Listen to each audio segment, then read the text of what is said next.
early days. I just want to check up on the injury situation at the moment. I mean, early days for Harvey after his operation, but I just wonder how he's getting on with his recovery, what the plan for Roberto Firmino is this week, and has Trent also recovered from illness as well? So let's start with Trent, because it's the most recent one, I think. Basically, our game started against Palace at 12 o'clock with him calling the doctor. He took his responsibility, but these guys, and it says a lot about our group, is that they always want to play. So even when he felt a little bit ill, he wanted to play, but it's better after 2 times 90 minutes with the situation of all these intense games that we took the decision to leave him out. But speaking about Trent, I have to speak immediately about James Milner, because we wanted to sort the situation with experience, but we got so much more in the game. James dominated this right flank offensively, unbelievable. I'm really proud that we have these players who only hear 3 hours before kickoff that they're going to play, and they play in such a decisive way, defensively and offensively. So big respect for James in that way. Trent is still not feeling 100%. He will do some jogging, hopefully, but he will not be in the squad for tomorrow. So hopefully, of course, no COVID symptoms, but still we tested regardless. So he's out for tomorrow and hopefully ready for the weekend. So we will build him up again. Then we have Thiago. How the gaffer said after the game, he had a calf injury. Shame, because he was taking the game by the hand. He was playing these passes like unbelievable, and real influence on our offensive play. So that's really the bad thing of this weekend, that we lose 2 of our, I would not say most influential midfielders, but really influential midfielders, with Harvey and Thiago in 1 week. So that's a shame, but he will not be ready for tomorrow, and he will not be ready for the weekend as well. We're waiting for the scan result, and then we know more, and then we can make a proper diagnosis. We have Bobby. He will start doing today parts of team training, so that's good. He's progressing really well. He will not be involved tomorrow. That comes too early, but it's really good, and a big compliment for our medical department that he's already where he is, and hopefully we can make him ready for the games coming. And we have, of course, Nico Williams, who is progressing really well. Also not ready for tomorrow. And just on Harvey, just wonder how his early stages of his recovery are going, Pat. Harvey's Harvey, a young boy, deals with it outstandingly, I have to say. And if you see our squad of players, we have so many players with. We had not a similar injury, but a similar situation where they had a long-term injury. And then you see that our group is a proper family. If you see how they reacted when it happened, there were 2. Nabi was with tears in his eyes next to the pitch. Curtis was like emotionally. You see how much it means to all of us, not just from a football point of view, but from a young player point of view. Of course, it's in such a good moment. We lost one of our better midfielders. But he deals with it really well, and how you see we have a really strong structure in place with our medical department, with Matt, with all the guys around, and we try to support them as much as we can in this early stage. And with a long-term injury, it's like each day is a victory. The small things make step by step, and he's focusing on this. So yeah. Looking at the football side of things, how excited are you by the start to the season that you've made? But also when you look at the depth of quality that there appears to be in this title race now, how difficult a task is this title race going to prove to be, do you feel? Yeah, that's the good thing about us. With the manager being already in place for such a long time, we have a clear identity, a clear culture we set in place. We have this mentality that we only watch the next game, that we prepare the next game as the next final. So now it's all about the League Cup, and this is what the game we want to attack, we want to compete in.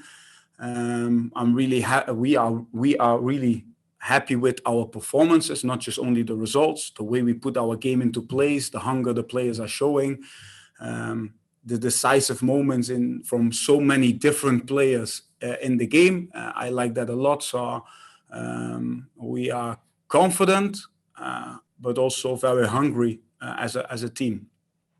And how are you looking to utilise the squad again, Pep? I mean, we touched on it with some of the absentees there, but I'm thinking there's an opportunity there for game time for the likes of Nat Phillips, the likes of Takumi Minamino as well. Yeah. So if you think about team selection, you have to understand our way.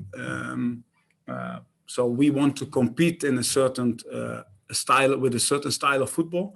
We want to press. We want to be offensively. We really want to be dominant in terms of to control the game. What I'm trying to say is that if you want to play like this, if you want to compete like this, you need fresh legs, fresh minds, fresh lungs. You need energizers on the pitch, and that's what we try to do, bringing new players who can energize the others, because we play each 3 days. So understanding team selection, you need to understand our way. So how I said before, for us it's an important competition, despite what people are saying. One, because we want to introduce new talents. Second, we have this group of players inside our building who won so much, but to become proper legends, they are legends, but become proper legends. You need national cups as well, so we want to attack them, and we really look forward to this. If you look back the last 3 years in the cup, in this League Cup, it was Chelsea 3 years ago. It was 2 years ago we won the World Cup for teams in Qatar, so we couldn't play it. And last year we played against Arsenal and lost on penalties. So you play against two really good teams. You need to be lucky as well with the draw. And against Arsenal, we created chance after chance, and in the end it became penalties. So that has nothing to say with how we respect this cup. Yeah. Brilliant, thank you. Couple for Chris Coughlin from the BBC. As you say, Chris. Hey. Ibrahim Konate, he's had to wait for his opportunity, but what were your thoughts on his debut performance against Crystal Palace, and how well has he settled into the group? Yeah, Robbo said it to him. Listen, all of us, we need time to adapt to our style. Virgil was probably one of the only ones who came in, but he still needed to adapt. But he adapted with immediately games. So he started playing and adapted to our style with time. An unbelievable way, like he was like a puzzle piece. Missed one of the missing ones, like a big piece. But so Robbo explains it, and that's how they take care of him. He's settling in well. He's a beast in terms of physics, so he can catch so many players. He's strong in the air, has a really good build-up, so strong offensively as well. But he's still so young, so it's great to see him in the last game, make his debut, get it out of the way, and move on. And you mentioned James Milner earlier. He's been involved in the EFL Cup in recent years, of course, with the youngsters as well. When you see the way he performed at right back at the weekend, what kind of example does that set to the young players coming through? You know, he was topping so many statistics. Yeah, big respect for James. That he's such a versatile player and such a strong mentality to be able to adapt so quickly to a new position or a new style against a very, very experienced, quick Premier League winger. But he went for each challenge. He played on the limit, but really good. So that's not the only thing. I think with making these changes, you always hope that like the connection with the other players around. So with Hendo and Mo, that this stays fluid, and we had such great combinations between these three in the game. So how I said, he dominated the right flank, both offensively and defensively, and that's what we need. And of course, if there's one example in our group in terms of professionalism, it's Mo. No, it's Millie as well. So it's great, yeah. Brilliant. Thank you very much. We'll go to Carmichael from Press Association and to James Pearce from The Athletic. If we can start having the hands up for the embargo section, that'd be grand. We've got Paul Joyce at the moment. Carl, over to you. Hi, Pep. Hey, Carl. Hi. You've spoken about the need to have fresh legs, fresh lungs, and rotate the squad. I'm just wondering, how easy is it for some of these players who haven't played a lot of minutes to come in and be effective in a game like this when they barely played? And this is why it's so important that we had our group together for such a long time in pre-season, where we had so many games, where everybody played so many minutes. Again, I go back to our culture and our identity started a long time ago. So it's not that that's something new for the players. They are used to our way we want to play. So that's a really important aspect of. And then by the training ground, by what they are seeing in the last games, it's a huge opportunity for all of them. And the challenge lies more in making the team collective, making the team with changes proper together. Yeah. And you spoke about this can be a competition for introducing young talent. I'm just wondering what thought process do you go through when deciding who makes the step up? Some of the younger players make the step up to play in this. What factors do you consider? Because it's not just a question of just picking 3 or 4 young players and sending them out there and saying, go on, have a run about. No, yeah, it's how can I say? First of all, this league competition has proven gold for us. Huh? So I want to give one name who's going to start tomorrow. That's Curtis Jones. Why I want to say this name? Because he will play his 50th game tomorrow. So, and it all started with these kind of games. Another thing is that, example, our Champions League qualification.